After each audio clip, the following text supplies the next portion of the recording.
porque sabía que por envidia le habían entregado. Y estando él sentado en el tribunal, su mujer le mandó a decir: no tengas nada que ver con este justo, porque hoy he padecido mucho en sueños por causa de él. Pero los principales sacerdotes y los ancianos persuadieron a la multitud que pidiese a Barrabás y que Jesús fuese muerto. Y respondiendo el gobernador les dijo: ¿a cuál de los dos queréis que os suelte? Y ellos dijeron: a Barrabás. Pilato les dijo: ¿qué pues haré de Jesús llamado el Cristo? Todos le dijeron: sea crucificado. Y el gobernador les dijo: pues, ¿qué mal ha hecho? Pero ellos gritaban aún más, diciendo: sea crucificado. Viendo Pilato que nada adelantaba, sino que se hacía más alboroto, tomó agua y se lavó las manos delante de todo el pueblo, diciendo: inocente soy yo de la sangre de este justo. Allá vosotros. Y respondiendo todo el pueblo dijo: su sangre sea sobre nosotros y sobre nuestros hijos. Esto tiene un impacto tremendo. Entonces le soltó a Barrabás, y habiendo azotado a Jesús, le entregó para ser crucificado. Es interesante esta parte, porque en primer lugar, Pilato tenía el convencimiento de que Jesús era inocente. Él tenía la certeza, la seguridad de que Jesús era inocente. La esposa se lo dice allí, le dice: mira, no tengas nada que ver con este hombre. Y él le dice al pueblo, está muy claro en el versículo 18, porque él sabía que por envidia le habían entregado. O sea, no había duda en la mente de Pilato de que hacer algo en contra de Jesús era una injusticia. Él lo tenía claro y sin embargo siguió adelante, haciéndose el que desentendido, queriendo él omitir la parte que a él le correspondía de responsabilidad con Jesús. Y muchas veces nosotros evadimos también la responsabilidad que tenemos con Jesús. Todos nosotros tenemos una responsabilidad. Muchas veces se nos predica el evangelio, se nos dicen las verdades bíblicas y nosotros tratamos de evadir algunas responsabilidades que tenemos con el evangelio. Algunas cosas no queremos hacernos responsables, queremos darle de lado como le dio Pilato, al punto que él se lavó las manos como queriendo decir: bueno, esto es problema de ustedes. Pero es interesante la respuesta que el pueblo da en el versículo 25, diciendo: su sangre sea sobre nosotros y aún más sobre nuestros hijos. ¿Qué pasaba con esta gente? ¿Por qué el pueblo se incitó tanto en culpar a Jesús y pedir que fuera crucificado? ¿Por qué, si no había nada malo? El pueblo había sido beneficiado tantas veces por los milagros que Jesús hacía, por la alimentación que había hecho, obviamente no dentro de Jerusalén, pero es que en Jerusalén en ese momento había gente de todos lados. Estamos hablando de que una de las festividades más grandes de todo el año se estaba ocasionando allí, estaba funcionando allí en esos días. La gente viajaba, la gente hacía largos viajes para estar cerca del templo, para poder estar en esa festividad que los judíos tenían en suma importancia. Sin embargo, todos coincidían en una sola cosa: pedían con voz más fuerte cada vez que Jesús fuera crucificado. Y acá no hay mucho para que nosotros podamos agregar a esta historia, porque la historia por sí misma está condenando tanto a Pilato como culpable de la sangre de Jesús, como a aquellos que ellos mismos dijeron: nosotros somos culpables, nosotros nos hacemos cargo de lo que estamos haciendo. Nosotros a sabiendas sabemos que estamos mandando a crucificar a Jesús.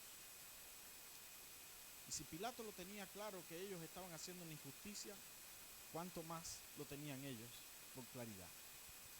Lo cierto es que quiero llegar a un versículo del cual vamos a hablar esta noche. Dice acá, versículo 32. Cuando salían, hallaron a un hombre de Cirene que se llamaba Simón. A este obligaron a que llevase la cruz. Oh queridos, la Biblia por primera vez empieza a mencionar acá a Simón de Cirene. Y este hombre no aparece en ningún lugar de la Biblia donde estuviera presenciando algo, donde nosotros lo podamos identificar con alguna secta religiosa de la época, donde nosotros podamos ubicarlo. Él era fariseo, era saduceo o era de los celotes. No podemos decir de qué secta religiosa, con qué fin religioso él se identificaba, con cuál de las corrientes de adoración podemos verlo allí como un hombre devoto hacia Dios. No encontramos. No tenemos ninguna evidencia bíblica de que Simón de Cirene sería un hombre religioso. Lo que sí sabemos que la gente de Cirene era gente de agricultura, era gente que trabajaba la tierra, que hacía trabajo forzado y era gente ruda. Y Simón de Cirene, por las características que él poseía, era un hombre de estatura, era un hombre fornido, un hombre alto, un hombre grande, que cuando los guardias lo vieron, dijeron, este puede con la cruz. Obviamente, si el pastor hubiese estado allí, si yo hubiese estado allí, con lo grande y fuerte que soy, seguramente me hubiesen dado a mí la cruz. Pero como soy un poroto pequeño, seguramente me hubiesen dejado de lado, porque la cruz de Jesús tenía una medida que no era para Jesús.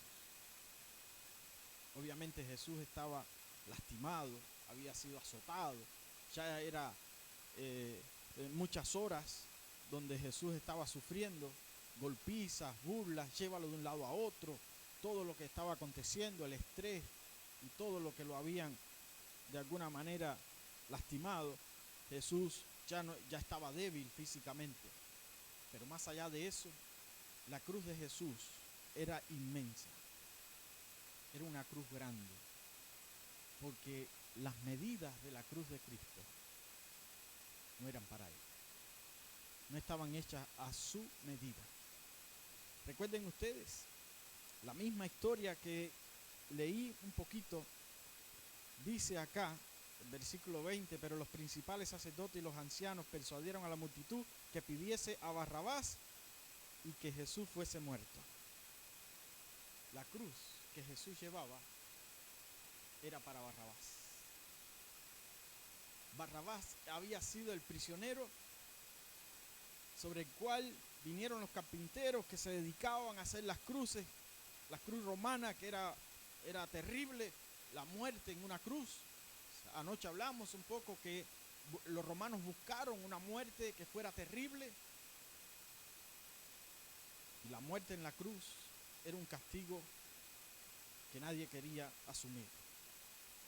Sin embargo, cuando fueron a buscar allí al hombre, al prisionero que iban a tomar para hacer la cruz, era Barrabás el que estaba. Ya llevaba varios días allí, se le había hecho juicio, había sido culpable de lo que se le acusaba. Barrabás era un revoltoso que estaba incitando, reuniendo rebeldes para asumir una revolución que desatara una lucha para liberar a Israel del yugo romano.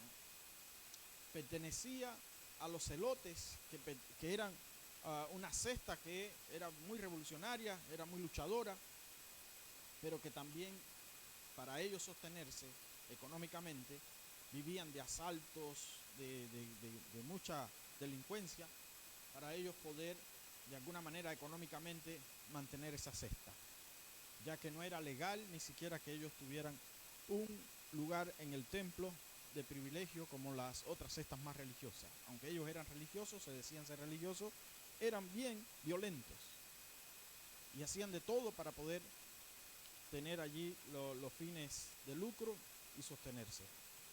Entonces Barrabás había sido sorprendido en la delincuencia, en la revolución, en todas las cosas que ellos tenían, y estaba allí como prisionero.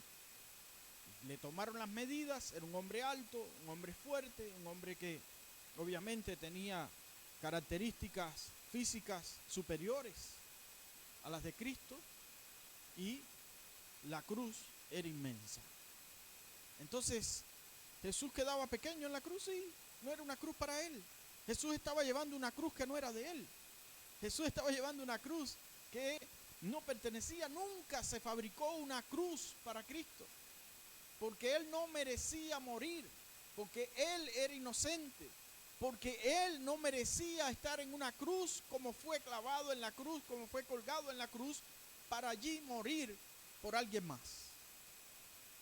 Y aunque esto tiene un significado en la Biblia más teológico y más amplio dentro del plan de salvación, porque seguramente en aquella cruz tenía que estar yo, tenías que estar tú. Pero cuando salían de la ciudad, habían atravesado toda la Vía Dolorosa, que era donde se daba todo el espectáculo. Todavía hasta hoy la Vía Dolorosa es un lugar turístico, es una calle, la calle principal de Jerusalén, y se respeta mucho esa calle en la parte más antigua de la ciudad. Y esta puerta que daba hacia el lugar llamado allí el Gólgota, era impresionante cómo la gente se había agrupado. Simón de Cirene, que venía, estaba allí mirando, curiosando, y le dijeron: tú que estás grande, tú que eres fuerte, anda y toma la cruz. Y Simón de Cirene tuvo que ponerse al lado de Cristo y empezar a llevar la cruz, que era de Barrabás. Y este hombre empezó a caminar con Cristo hacia el lugar donde se hacía la crucifixión. Paso a paso empezó él a conocer a Jesús.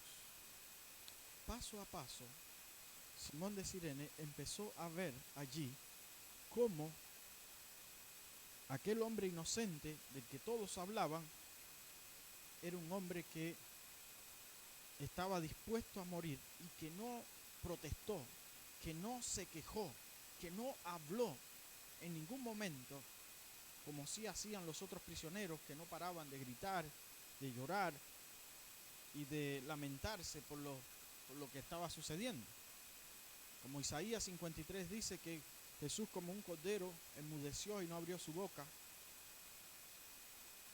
Y seguramente Simón de Cirene, viendo cómo Jesús iba puesto a morir, entregado a morir, con aquella humildad, asumiendo una muerte que no le pertenecía, una cruz que no le pertenecía, una culpa que no le pertenecía, empezó eso a transformar el corazón, impresionando la mente, los sentimientos, y una convicción nació en un hombre que no era religioso.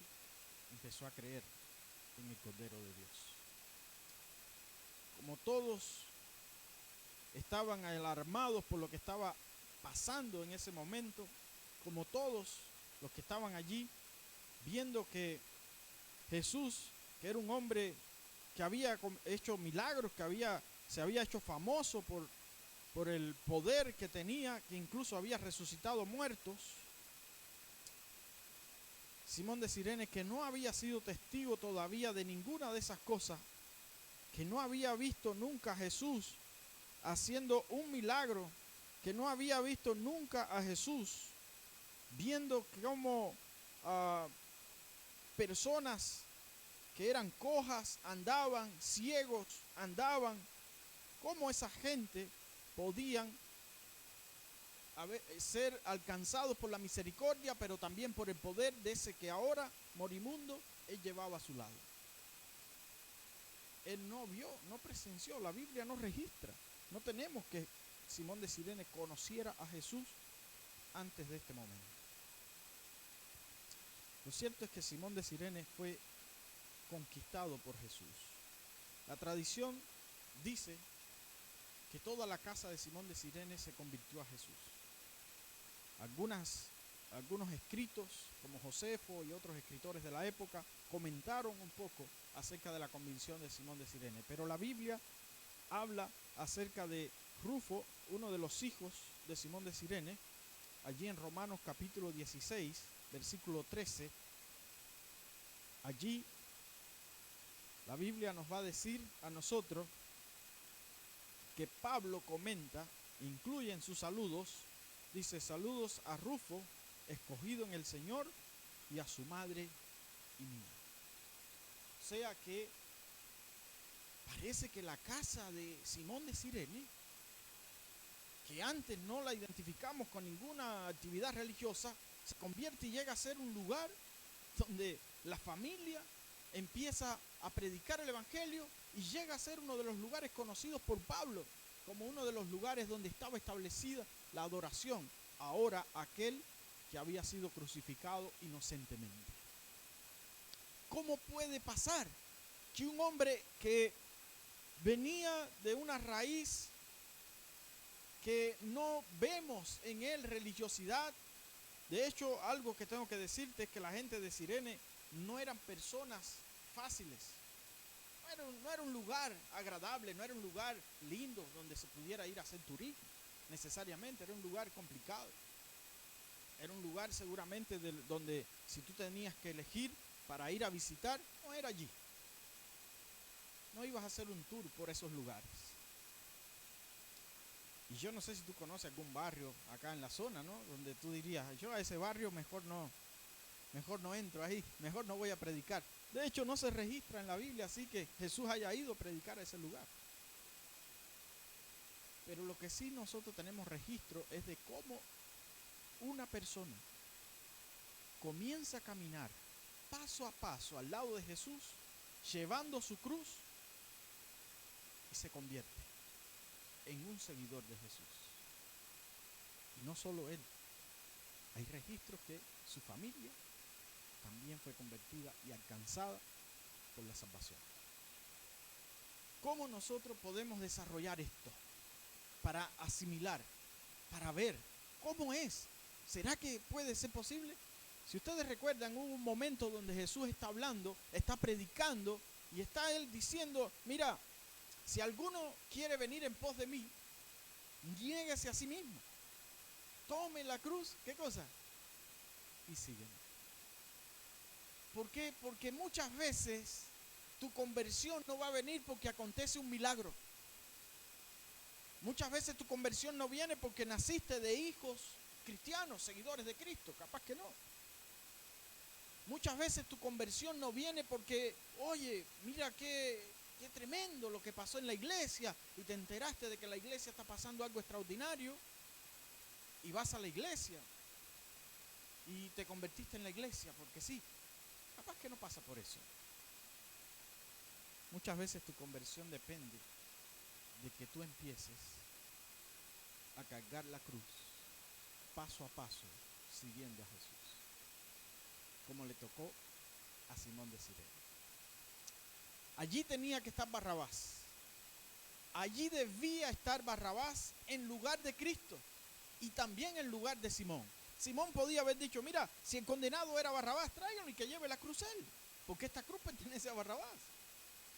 ¿Por qué tengo que cargar yo una cruz que es de otro? Pero Simón de Cirene, viendo que lo de él era llevar la cruz y ya, finalmente quien iba a morir en la cruz estaba caminando a su lado. Tú y yo, es muy posible que también pidamos que vaya otro llevando la cruz, que no seamos nosotros. Muchas veces nosotros odiamos cargar la cruz. Y yo no sé qué cruz estás llevando tú, o cuál deberías llevar. Yo no sé. Hubo un caso, un momento, yo estaba en una reunión de una asamblea donde se hacía una asamblea, un cuadrienal de la Unión Cubana, y recuerdo que un hombre hizo una pregunta, que no la voy a hacer acá, pero hizo una pregunta acerca de las esposas y los esposos, y bueno, un poco complicado. Y recuerdo que el presidente le dijo: mira, la Biblia no da margen para autorizar divorcios. No. Si para ti tu esposa es una cruz, Jesús te dice, toma la cruz y sígueme, no la sueltes. Seguí con ella. Si esa es la cruz que te tocó, anda, porque es la tuya. Y aunque parece así algo chistoso, muchas veces nosotros tenemos que cargar alguna cruz. No sé cuál es la cruz que tú llevas. Pero Jesús llevó la cruz que no era de él, por amor a ti, por amor a mí. Jesús caminó con la cruz hasta donde pudo. No podía ya, no se podía sostener porque lo lastimaron tanto. Pero hubo alguien que tenía las medidas de la cruz, como Barrabás, muy parecido, que lo ayudó a llevar esa cruz. Entonces esto me dice a mí que tú y yo podemos también ayudar a Jesús cargando la cruz donde Él moriría por nosotros. Simón de Cirene lo tenía claro, decía, yo voy a llevar la cruz, no hay problema, porque el que va a morir es Él. Él es el que va a morir en esta cruz. Yo la estoy cargando, pero no es mía. Yo estoy llevando la cruz, pero Él va a morir por mí en esta cruz. Y capaz que tú eres una persona que está con una cruz. No sé si es un vicio que está cada vez más afligiendo tu alma, lastimando a tu familia, a tus seres queridos. Yo no sé si la cruz es que tienes un hijo que está enredado en un vicio que te lastima, que te hace llorar. Yo no sé si tu cruz es un esposo o una esposa violenta. Yo no sé si tu cruz es una enfermedad. Yo no sé cuál puede ser tu cruz. Capaz que tu cruz es tu propio carácter, deformado, que cada vez aleja más a tus seres queridos de ti. No te puedo decir cuál es la cruz que tú llevas, porque cada uno de nosotros tiene las medidas diferentes para una cruz propia. Cada uno de nosotros tiene una cruz que debe ser llevada por nosotros mismos. Pero lo que sí te puedo decir que en una cruz ajena, el Salvador del mundo, el que te puede librar a ti, el que puede hacer eso, murió por ti en una cruz ajena. Jesús de Nazaret. Jesús murió en una cruz que no era para él. Jesús murió en la cruz que quizás sí merecía de alguna manera Simón de Cirene morir, porque él era un pecador. Merecía Barrabás morir en aquella cruz porque había sido hecha para él. Él era un delincuente. Quizás en aquella cruz tú o yo deberíamos haber muerto. Lo cierto es que la Biblia condena a todos los seres humanos, diciendo, por cuanto todos pecaron, están destituidos de la gloria de Dios. Y Romanos 6:23 dice que la paga del pecado es muerte. Por lo tanto, si tú eres un pecador o una pecadora, tú y yo merecíamos morir en la cruz, no Cristo. Cristo murió en una cruz que no era de él. Murió en una cruz siendo él un cordero sustituto, una víctima sustituta para redimir con su sangre a todos los pecadores, a todos los que acepten ese sacrificio. La Biblia dice, una vez más, yo dije que casi todas las noches vamos a ir a ese versículo, pueda ser alcanzado por la sangre de Jesús, porque él estaba asumiendo una culpa que no era de él. Él estaba asumiendo la carga de pecados que no era de él. La Biblia dice, Jesús no cometió ningún pecado. Sin embargo, él iba hacia adelante, en silencio, con obediencia.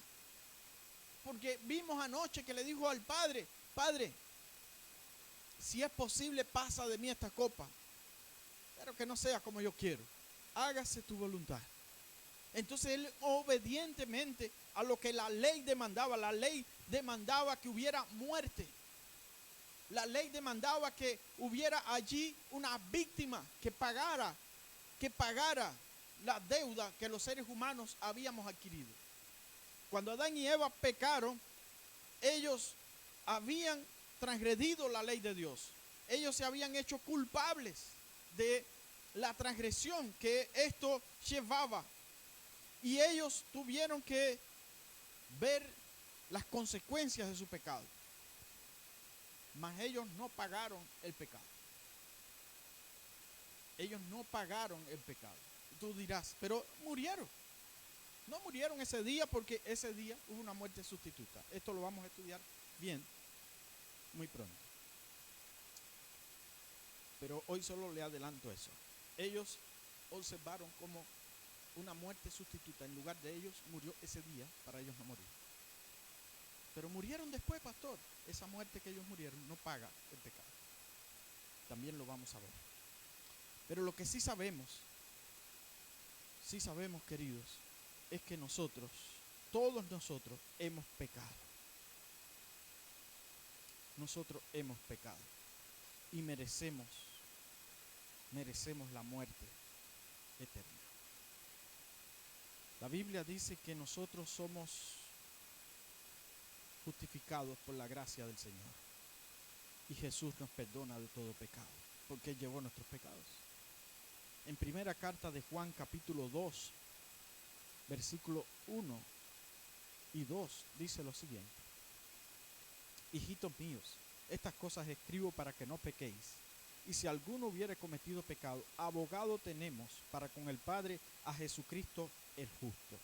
Y esta es la propiciación por nuestros pecados, y no solamente por los nuestros, sino también por los de todo el mundo. Y en esto sabemos que nosotros le conocemos, si guardamos, ¿qué cosa? Sus mandamientos. Yo quiero que tú mañana no faltes. Que tú mañana estés conectado allí donde estás. Que tú mañana que estás por acá por la iglesia, que estés. Porque mañana vas a saber por qué es importante estos versículos que yo acabo de citar.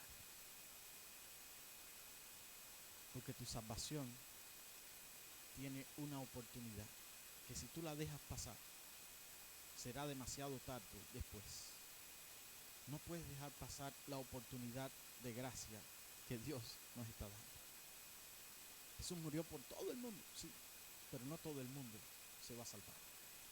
De hecho, Jesús dijo, no todo el que me dice Señor, Señor, entrará en el reino de los cielos. ¿Por qué?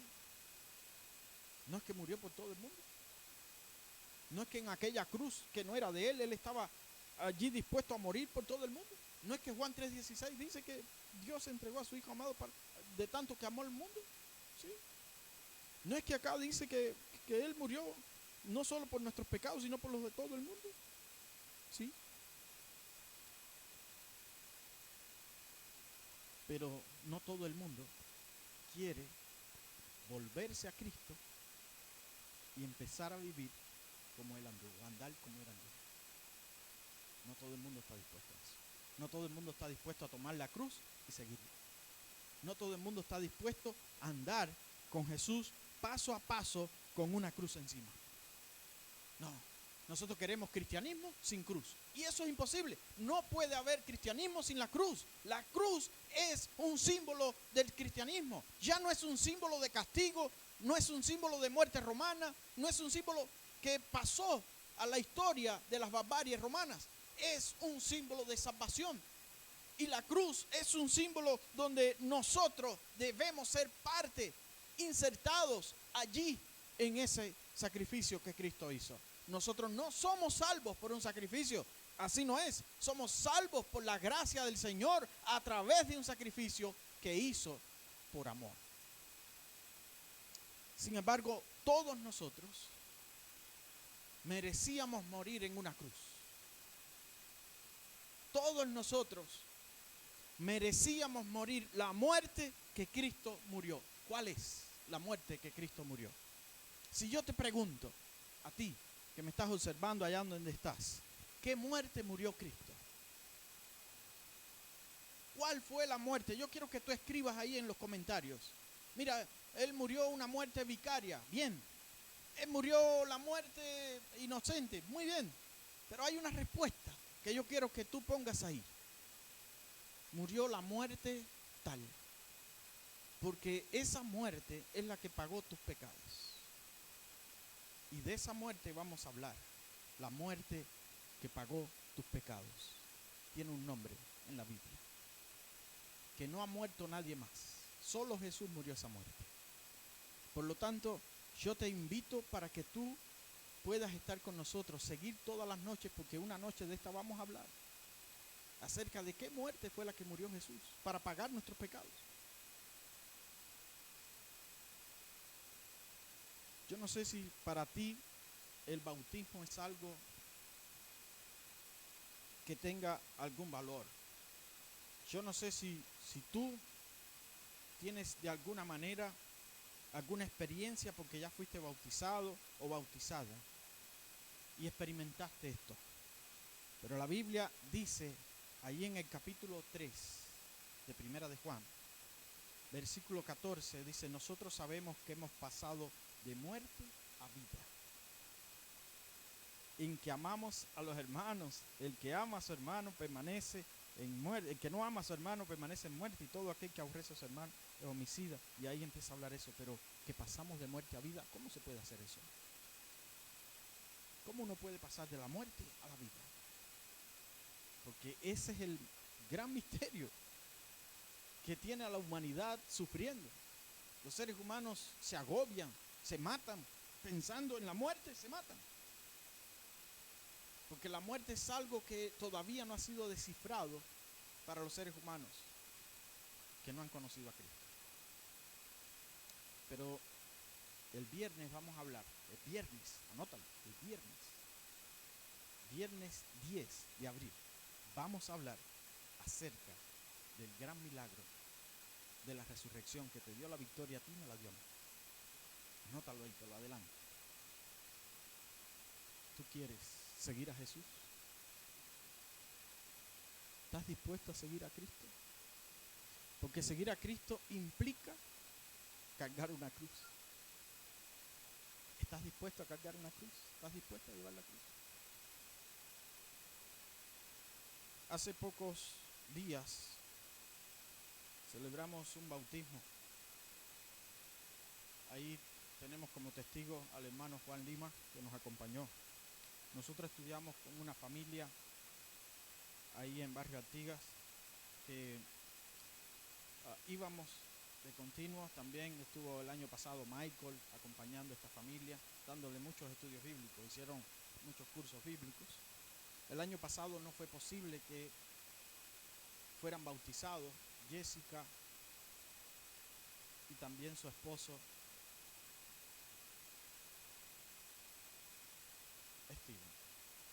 Steven, su esposo.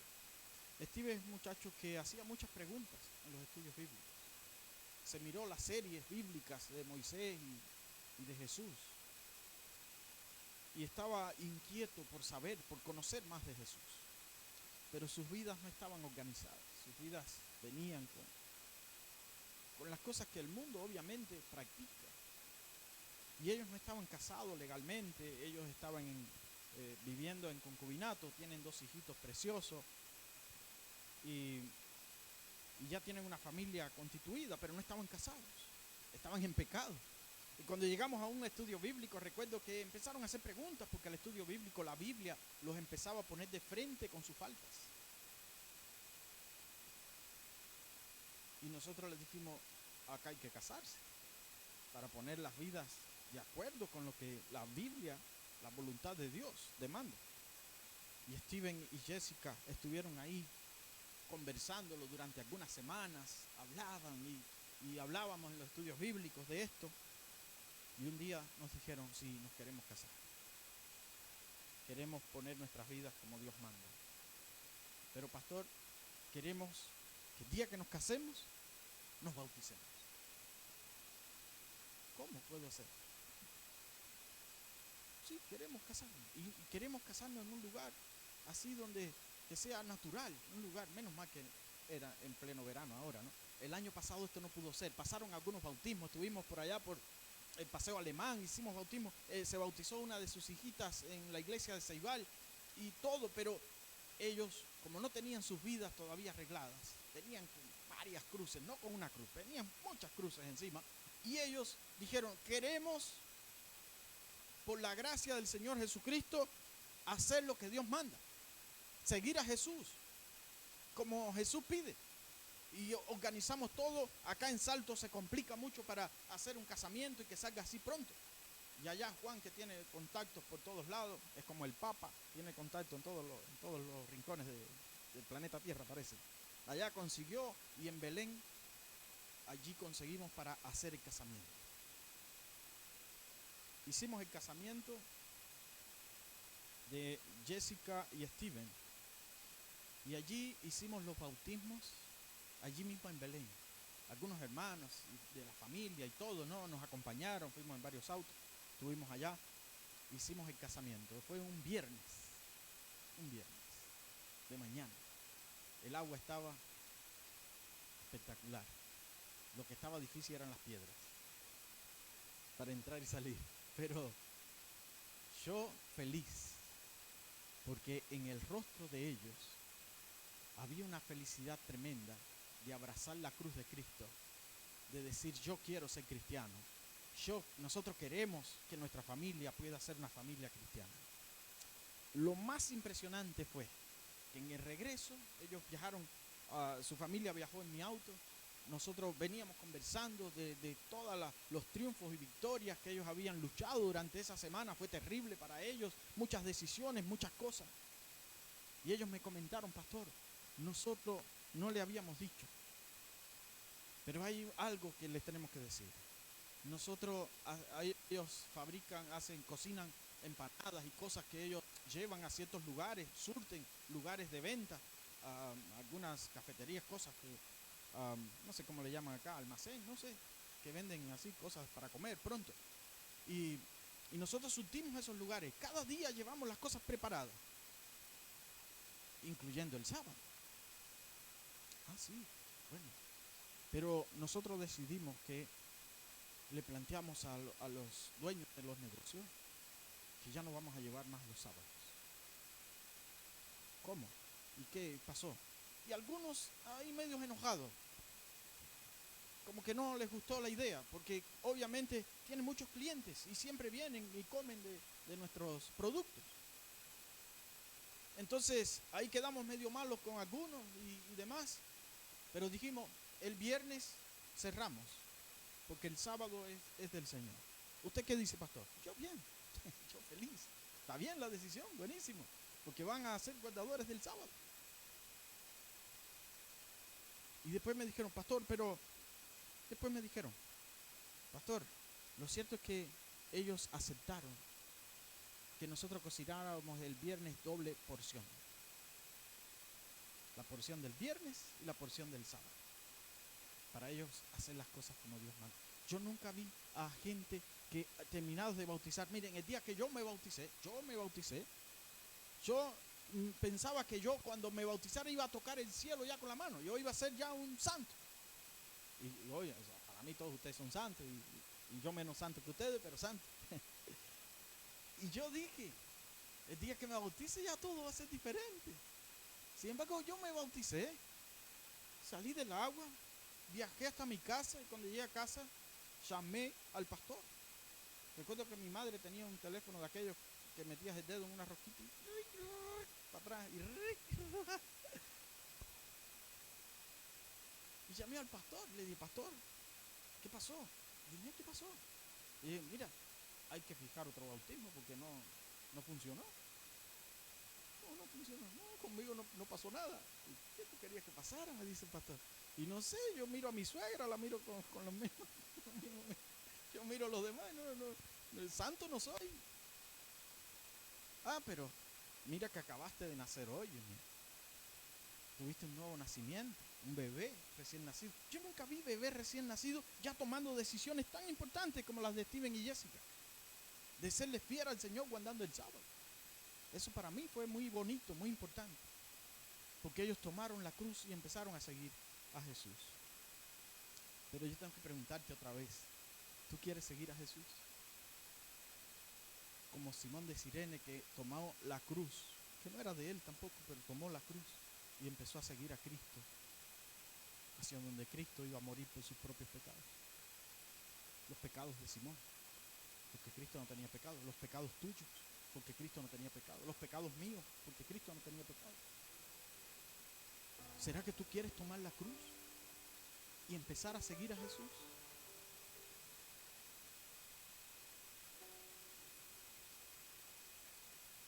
Yo quiero que tú hoy puedas cantar conmigo un canto. Hoy de nuevo ahí Silvio se la va a ingeniar para poderlo poner. Pero yo te seguiré, oh Cristo. Que cantemos juntos este canto. Porque siguiendo a Jesús con una cruz encima, un hombre que no estaba identificado en la Biblia con ninguna secta religiosa, con ningún trasfondo religioso, de un lugar llamado Cirene, seguramente nunca lo conocías, se convirtió. Su casa se convirtió, sus hijos fueron predicadores. Pablo le mandó saludos, porque era una casa de adoración cristiana. Yo quiero que tú también puedas abrazar la cruz y seguir a Jesús. Yo quiero que tú también puedas experimentar un nacimiento, un Cristo al cual todos debemos seguir. Pero como Él dijo, toma la cruz y sigue. Vamos a cantar juntos, nos vamos a poner de pie para cantar este canto.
Querido Padre que estás en los cielos, estamos conmovidos a ver esta historia. Primero, el condenado era Barrabás. Después, tú tomaste el lugar de Barrabás y fuiste muerto, clavado en la cruz que era de Barrabás. Pero Barrabás no es más que un culpable que tiene el símbolo bíblico que nos representa a todos nosotros como culpables. pero por la gracia de Dios, tú, Señor, eres el símbolo bíblico que nos representa a todos nosotros como pagando nuestros propios pecados. Todos nosotros muertos en la cruz, pasando de muerte a vida, por el rescate, por la redención, por la salvación que simboliza la cruz del Calvario para todos nosotros. Señor, ayúdanos a seguirte. Así como Simón de Cirene, que también es símbolo en la Biblia de aquellos que te sigan, que deben llevar una cruz y caminar contigo para experimentar la verdadera conversión. Es caminando a tu lado, es andando en tus huellas, es viéndote paso a paso, Señor, en nuestro crecimiento espiritual, avanzando contigo, es que verdaderamente podemos perseverar en nuestra propia salvación.